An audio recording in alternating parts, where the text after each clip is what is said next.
Want more Pompeii? The eruption of Mount Vesuvius was an unimaginable tragedy, but it's because of that tragedy that we have such a clear image of the daily life of a 2,000-year-old society. For history lovers, the allure of Pompeii is its surprising modernity. There is an abundance of books and documentaries that explore this archaeological wonder, and even a first-hand account of the eruption. If you're interested in learning more about Pompeii, we encourage you to check out the following. The Fires of Vesuvius, Pompeii Lost and Found. In this thoroughly researched book about Pompeii before the eruption, Mary Beard offers an engaging, evocative glimpse of a thriving Roman town. In her absorbing prose, Beard describes what it was like to live, worship, and even negotiate traffic in ancient Pompeii. The Letters of the Younger Pliny. Fair warning, prose written in the 2nd century is not everyone's cup of tea. However, if you love primary sources and ancient Rome in particular, you cannot do better than Pliny's letters. Pliny offers a first-hand account of the Mount Vesuvius eruption, detailing the geological and emotional terror as it unfolded before his very eyes. If you're looking for a well-produced documentary on Pompeii, the History Channel's Doomed City is a great place to start. If you don't mind a few Hollywood flourishes, 2014's Pompeii starring Kit Harington is an entertaining action film. For home decor, there are some dynamic, even frightening paintings that imagine Vesuvius's eruption, but also this lovely triptych that showcases modern-day Naples. And finally, for further reading, Ranker has numerous lists that investigate the various aspects of Pompeii, from the most surprising photos to the most recently discovered facts. Adult-only clubs were pretty common among the elite. Why go to a Cathouse when you can literally turn your home into your own private club? In several well-to-do homes that were excavated in Pompeii and Herculaneum, private rooms decorated with graphic art were unveiled. Thomas Maginn asserts that these clubs were designed to mimic houses of pleasure and were a symbol of the homeowner's wealth and status. To occupy the club, the man of the house would force his slaves to act as ladies of the evening, or sometimes guests would willingly play the role.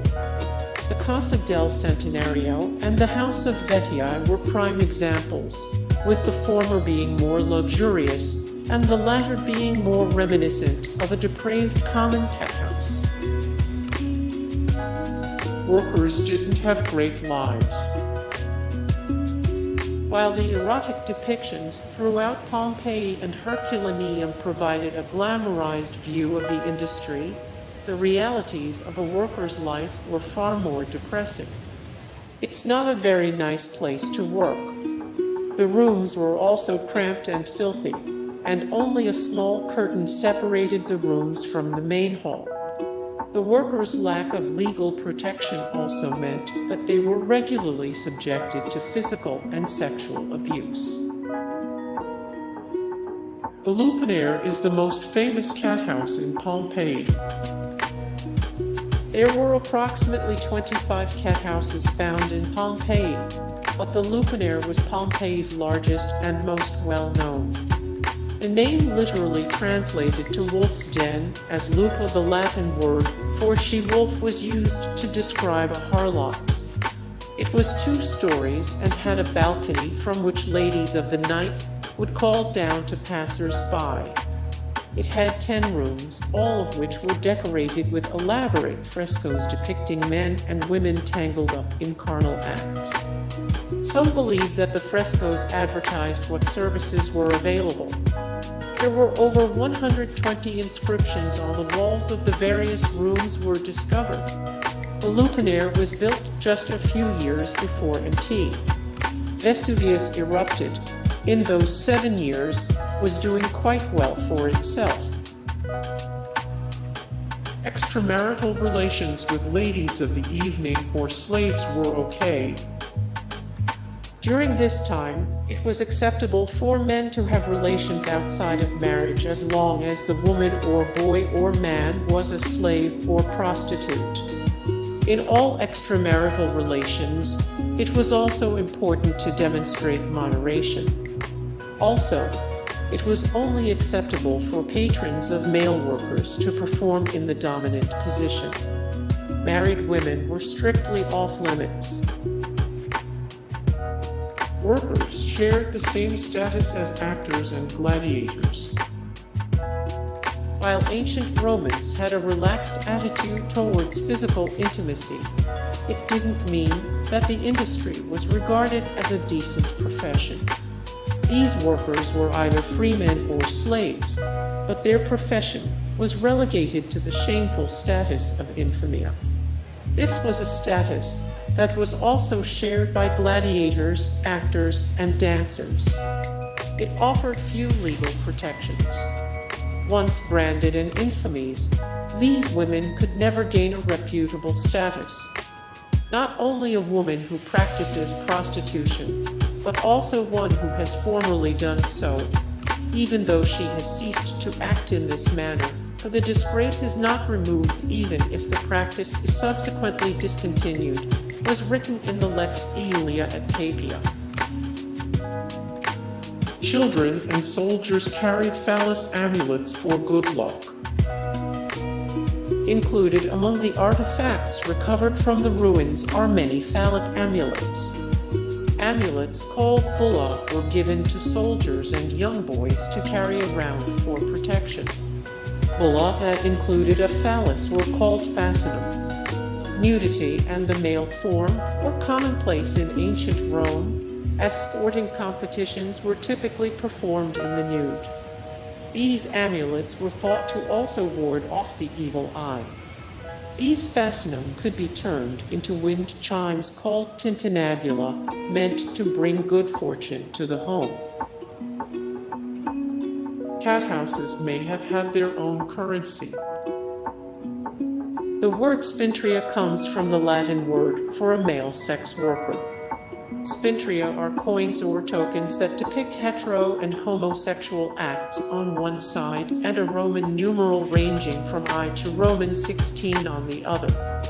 While their purpose is disputed, many have theorized that spintria were a form of cashless payment used in houses of pleasure. Some theories suggest that the act depicted on the coin corresponded with the price on the other side. However, others have rejected this cathouse token theory, as none of these coins were actually excavated from cathouses. Some historians suggest they were intended to satirize Emperor Tiberius, who ruled between 14 and 37 CE. The average going rate for a lady of the evening was about 16 asses. Sex workers in ancient Pompeii wouldn't cost an arm and a leg, but they would cost at least 2 asses. The basic unit for ancient Roman currency was an ass, or asses for plural. It is believed that these women were given between 2 and 16 asses for their services. The following script is an example of Pompeii graffiti, advertising a high-going rate for someone assumed to be a popular employee of the trade. Si quis hic sederit, leget hoc ante omnia. Si qui futura voluit et icem, querata civis Roman 16. If any is sitting here, let him read this before anything. If he is someone who wants to seek a type, he needs 16 asses. Hey guys, thank you so much for the support and likes and comments down below, and also thank you so much for watching, and I look forward to see you in the next video. Then take care, bye.